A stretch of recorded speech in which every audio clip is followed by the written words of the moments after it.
Hello everyone, welcome back to my channel Fluentra institute for English. और आज के इस वीडियो में हम सीखेंगे दोस्तों कि इंग्लिश की शुरुआत कहां से करें। और एक अच्छी इंग्लिश आने के लिए जो इंग्लिश आपको कुछ भी लिखा हुआ है इंग्लिश में तो उसको समझने के लिए, या आपको बोले कि आप इंग्लिश में इसको लिख के दीजिए, कोई लेटर लिख के दीजिए या कोई पोएम लिख के दीजिए, आपके एक्सपीरियंस इंग्लिश में बताइए। ऐसी चीजें यदि आपके सामने आ जाए और आपको इंग्लिश में उसे लिखना रहे, बोलना रहे या समझना रहे, तो आपको किस प्रकार की इंग्लिश आना चाहिए और उसकी शुरुआत कहां से करनी चाहिए दोस्तों। तो आज के इस वीडियो में हम ये सारी चीजें समझेंगे दोस्तों कि आपको इंग्लिश में क्या क्या आना चाहिए और कहां से आपको शुरुआत करना चाहिए। यदि आपको इंग्लिश में कुछ भी नहीं आता है, जीरो है आप इंग्लिश में, आपको कुछ भी नहीं आता है, आपको सिर्फ बेसिक थोड़े बहुत चीजें पता रहती है, उसके अलावा आपको कुछ नहीं आता है, तो दोस्तों सबसे पहले आपको शुरुआत करनी चाहिए, टेंस को सीखना चाहिए। सबसे पहले आपको जितने भी टेंस हैं, आपको 12 प्रकार के टेंस होते हैं दोस्तों, ये 12 प्रकार के टेंस आपको अच्छे से आना चाहिए। देखिए मैं आपको बता देता हूं टेंस में। सबसे पहला होता है प्रेजेंट टेंस, प्रेजेंट, पास्ट और फ्यूचर। ये 3 प्रकार के टेंस होते हैं दोस्तों। ये तीनों प्रकार के टेंस आपको आना चाहिए दोस्तों। और इसमें होते हैं, एक सिंपल टेंस होता है, एक कॉन्टिन्यूस होता है, एक परफेक्ट होता है और एक परफेक्ट कॉन्टिन्यूस होता है।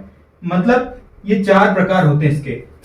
4 इंटू ये 3 इक्वल्स टू 12। ये 12 प्रकार के टेंस होते हैं दोस्तों। ये सारे 12 प्रकार के टेंस आपको आना चाहिए दोस्तों। और इसमें आपको सकारात्मक वाक्य बनाना, यानी सिंपल सेंटेंसेस बनाना, नेगेटिव सेंटेंसेस बनाना, इंट्रोगेटिव सेंटेंसेस बनाना और इंट्रोगेटिव नेगेटिव सेंटेंसेस बनाना। मतलब आपको ये 12 प्रकार के टेंस सीखना है। Present simple tense, present continuous tense, present perfect tense, present perfect continuous tense, है ना। Past simple tense, past continuous tense, past perfect tense और past perfect continuous tense. Future simple tense, future continuous tense, future perfect tense और future perfect continuous tense. इस प्रकार से आपको 12 tense की practice करना है। और इन्हीं टेंसों में आपको दोस्तों सिंपल सेंटेंस बनाना है, यानी इंट्रोगेटिव सेंटेंसेस बनाना है, नेगेटिव सेंटेंसेस बनाना है, इंटेरोगेटिव सेंटेंसेस बनाना है और इंट्रोगेटिव नेगेटिव सेंटेंसेस बनाना है। मतलब सकारात्मक वाक्य, नकारात्मक वाक्य और सवाल पूछने वाले, क्वेश्चन मार्क वाले, इसमें प्रैक्टिस करना क्वेश्चन मार्क वाले सवाल बनाने की, और इंट्रोगेटिव नेगेटिव यानी क्वेश्चन मार्क वाले सवाल में नेगेटिव सेंटेंसेस बनाने की आपको प्रैक्टिस करना है। ये चीज आप सबसे पहले सीखेंगे दोस्तों, तो आप मेरी गारंटी मान लीजिए, इसको सीखने के बाद आप इंग्लिश में बहुत अच्छी कमांड हासिल कर लेंगे। क्योंकि टेंस इंग्लिश सीखने की सबसे पहली सीढ़ी होती है दोस्तों, सबसे पहली सीढ़ी होती है और आखिरी सीढ़ी तक इसकी जरूरत पड़ती है टेंस की। दैट इज वाई आपको टेंस आना ही चाहिए दोस्तों, यदि आपको इंग्लिश शुरुआत करना तो इंग्लिश बोलने की, सीखने की। और आप ये इनको कठिन मत समझिए दोस्तों, बहुत सिंपल है दोस्तों। ये 12 प्रकार के टेंस बहुत सरल है। इसको सीखना है तो हमारा टेंस पे बेस्ड वीडियो है, हमारी प्लेलिस्ट में जाके आप विजिट कर सकते हैं और देख सकते हैं। मैं वीडियो के डिस्क्रिप्शन में भी लिंक डाल दूंगा दोस्तों, उसके माध्यम से भी आप जा सकते हैं और देख सकते हैं दोस्तों। टेंस सीखने के बाद आपको सीखना चाहिए modal verb. Modal verbs, model verbs क्या होती है दोस्तों? मॉडल वर्ब्स एक फिक्स वर्ब होती है ना। जैसे आपको बोलना है मैं स्कूल जा सकता हूं, तो I can go to school. इसको मिटा देता हूं मैं।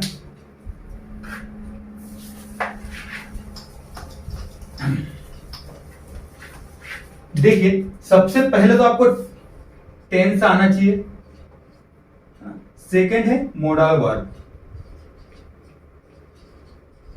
देखिए मॉडल वर्ब्स क्या होती है? कैन, कुड, है ना, उसके बाद will, be, able to, should, must, ought to,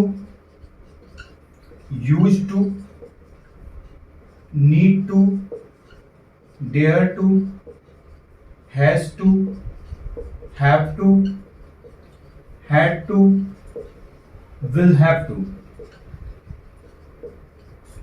ये दोस्तों आपको आना चाहिए, ये मॉडल वर्ब है। जैसे आपको बोलना मैं स्कूल जा सकता हूं, I can go to school. मैं स्कूल जा सकता था, I could go to school. मैं स्कूल जा सकूंगा, I will be able to go to school, मुझे स्कूल जाना चाहिए, I should go to school, मुझे स्कूल जाना ही चाहिए, I must go to school, मुझे स्कूल जाना चाहिए, I would to go to school, मैं स्कूल जाया करता था, I used to go to school, मुझे स्कूल जाने की जरूरत है, I need to go to school, मुझे स्कूल जाने की हिम्मत है, I dare to go to school, मुझे स्कूल जाना पड़ता है, I have to go to school, मुझे स्कूल जाना पड़ता था, I had to go to school, मुझे स्कूल जाना पड़ेगा, I will have to go to school.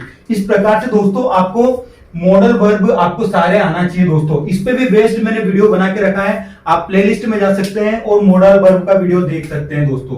ये बेसिक मॉडल वर्ब है दोस्तों, इनका आना बहुत जरूरी है इंग्लिश सीखने के लिए दोस्तों। यदि ये आपको नहीं आते हैं दोस्तों तो आप आगे नहीं बढ़ पाएंगे दोस्तों। मैं ये नहीं बोलूंगा कि इनके अलावा आप सीख नहीं पाएंगे, पर ये सीखना बहुत जरूरी है। यदि आप ये बेसिक मॉडल सीख जाएंगे तो मैं आप गारंटी के साथ बोल सकता हूं कि आप बहुत अच्छा पिकअप कर लोगे इंग्लिश पे, बहुत ज्यादा कवर कर लोगे इंग्लिश को दोस्तों। क्योंकि टेंस और मॉडल वर्ब ये दोनों बहुत मेन चीज है, जिनसे आप बेसिक सेंटेंसेस बना पाओगे दोस्तों। उसके बाद आपको आना है टू बी और टू हैव। ये क्या होता है टू बी और टू हैव? जैसे इस पे भी बेस्ड हमारा वीडियो बना हुआ है, प्लेलिस्ट में जाके आप देख सकते हैं दोस्तों। टू बी टू हैव क्या होता है? जैसे मैं एक इंजीनियर हूं तो आई एम ए इंजीनियर, वह एक इंजीनियर है तो ही इज एन इंजीनियर। मतलब आपको सब्जेक्ट के साथ में कौन सी वर्ब का यूज करना है ये आपको आना चाहिए दोस्तों।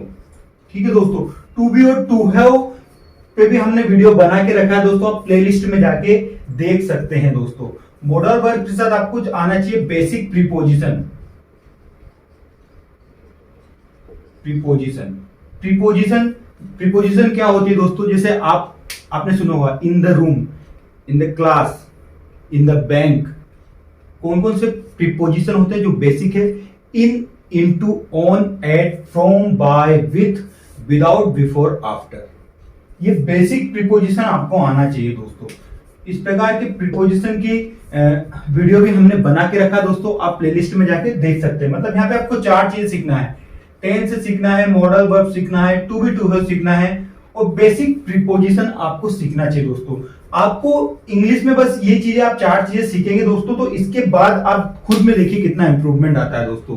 उसके बाद आप खुद से सेंटेंस बनाने लग जाएंगे। जैसे आपको बोलना है मैं स्कूल जा सकता हूँ, I can go to school, उसे स्कूल जाना चाहिए तो he should go to school, है ना। उसे एक्सरसाइज करना चाहिए तो ही शुड डू एक्सरसाइज, है ना। मुझे यहाँ बैठना चाहिए, I should sit here, I should sit here. मुझे वहां जाना चाहिए, आई शुड गो देयर, है ना। मुझे पढ़ाई करना चाहिए, आई शुड स्टडी। मुझे वीडियोस बनाना चाहिए, I should make the videos.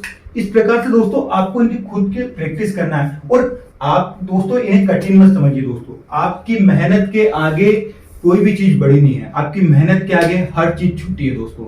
आप ये सिंपल सा फंडा समझ लीजिए दोस्तों कि जब भी आप कोई चीज पढ़ते हैं, आप कोई भी चीज पढ़ते हैं तो आप इसको कंसिडर करके चलिए कि आप उसे अगले दिन भूल जाएंगे दोस्तों। आप उसे अगले दिन भूल जाएंगे। यदि आप प्रैक्टिस नहीं करते हैं तो आप ये इसको मान के चलिए कि आप अगले दिन भूल जाएंगे। यदि आप भूल जाते हैं तो खुद को नेगेटिव फील मत कीजिएगा दोस्तों कि मैं भूल गया हूं, क्योंकि ये तो ह्यूमन नेचर है दोस्तों। इंसान जो चीज आज पढ़ता है कल भूल जाता है, यदि उसका रिवीजन नहीं करता है दोस्तों। तो आप जो भी पढ़ते हैं उसका रिवीजन करना जरूरी है दोस्तों, और नोट्स बनाना बहुत कंपलसरी दोस्तों। यदि आप नोट्स बनाते जाएंगे दोस्तों तो आपके पास नोट्स रहेंगे, कुछ भी भूलेंगे तो आप उसे वापस पढ़ लेंगे, वापस देख लेंगे दोस्तों। क्योंकि शुरू शुरू में हर इंसान भूलता है ना। कुछ चीजें ऐसी रहती है जो इंसान के दिमाग से निकल जाती है, कंफ्यूज हो जाता है इंसान। तो कंफ्यूज नहीं होना है दोस्तों। इंग्लिश बहुत इजी लैंग्वेज है दोस्तों। यदि आप मेहनत करेंगे, सच्चे दिल से मेहनत करेंगे, नोट्स बनाएंगे दोस्तों और रोज प्रैक्टिस करेंगे दोस्तों, तो ये मेरी गारंटी मान लीजिए कि आप भूल नहीं सकते। आपको रात में भी कोई उठाएगा आधी रात को कि भैया ये सेंटेंस कैसे बनेगा, तो आप उसको बता देंगे कि इससे बनेगा। आप ये टेंस बताइए, पास्ट परफेक्ट टेंस का स्ट्रक्चर बताइए, तो आप बता पाएंगे दोस्तों। तो ये जरूरी है कि आप रोज प्रैक्टिस करें दोस्तों। आप प्रैक्टिस रोज करेंगे तो आप भूल ही नहीं पाएंगे दोस्तों। फिर कुछ दिन बाद आपको वैसे ही याद हो जाएंगे। ह्यूमन का नेचर होता है कि जो भी चीज में जितना ज्यादा टाइम देता है उसमें वो परफेक्ट बन जाता है। कोई भी चीज लीजिए, यदि आप म्यूजिक में ज्यादा टाइम देंगे तो म्यूजिक में परफेक्ट बन जाएंगे। आप राइटिंग में ज्यादा टाइम देंगे तो आप राइटिंग में परफेक्ट बन जाएंगे। इसी प्रकार आपको इंग्लिश में ज्यादा टाइम देना है। आप इंग्लिश में जितना ज्यादा टाइम देंगे उतना इसमें एक्सपर्ट बन जाएंगे। आपने बहुत सारे वीडियोस देखे होंगे जिसमें लोग बोलते हैं कि 10 दिन में इंग्लिश सीख लीजिए, 10 दिन के अंदर इंग्लिश, 20 दिन के अंदर इंग्लिश, 15 दिन के अंदर इंग्लिश। तो दोस्तों ये सब लोग रहते हैं, इनसे कोई मतलब नहीं है। ये कोई 10 दिन के अंदर आपको इंग्लिश नहीं सिखा देंगे दोस्तों, 20 दिन के अंदर इंग्लिश नहीं सिखा देंगे दोस्तों। इंग्लिश सीखने के लिए आपको कंसिस्टेंट रहना पड़ेगा दोस्तों।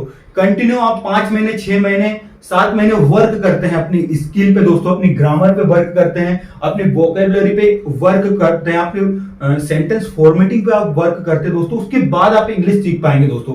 आपको मेहनत करना पड़ेगी दोस्तों। तो उम्मीद करता हूं कि दोस्तों आप बेसिक इंग्लिश सीखने की शुरुआत करें दोस्तों। सबसे पहले ये चीजें सीखे, tense, modal verb, to be, to have, preposition, subject, verb, agreement, है ना। ये चीजें आप सीखेंगे दोस्तों तो आप आगे इंग्लिश में बढ़ पाएंगे दोस्तों। उम्मीद करता हूं कि ये वीडियो आपको बिल्कुल पसंद आया होगा दोस्तों। यदि इस वीडियो से आपको कुछ सीखने को मिला है तो